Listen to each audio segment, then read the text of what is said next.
The Druze are an insular Arabic-speaking ethno-religious minority of about 1 million people. Originating in Egypt in the 11th century, the unique religious sect is an offshoot of Islam, which permits no converts and no intermarriage.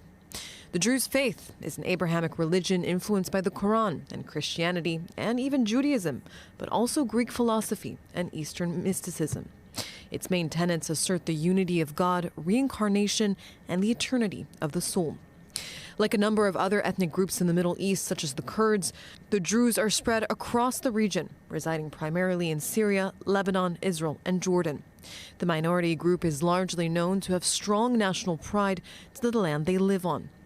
Today, roughly 150,000 Druze live in Israel, residing mainly in the northern regions of the Galilee and the Carmel.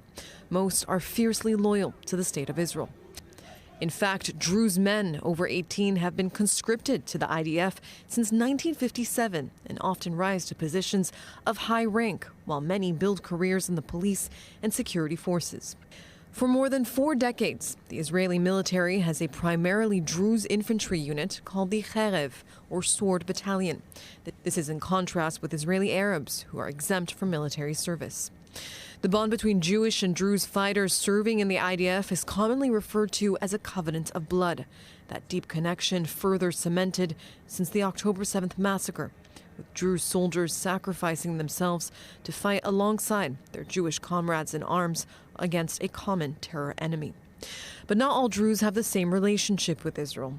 Around 20,000 of them reside in the Golan Heights, territory Israel seized from Syria nearly 60 years ago in the 1967 war. Many of the older generation of Druze there still identify as Syrian and have rejected offers of Israeli citizenship, although they are still able to work and study in Israel but are not allowed to vote.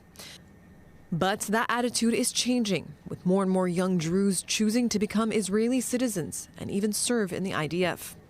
The relationship isn't perfect, of course. Some within the community feel they've been neglected, not receiving the same government resources and support as other minorities during wartime. And it's not the first time. In 2018, the Israeli government passed the nation-state law emphasizing Israel's Jewish character, angering the country's Druze community, who argue that it excluded recognition and contributions of minority groups.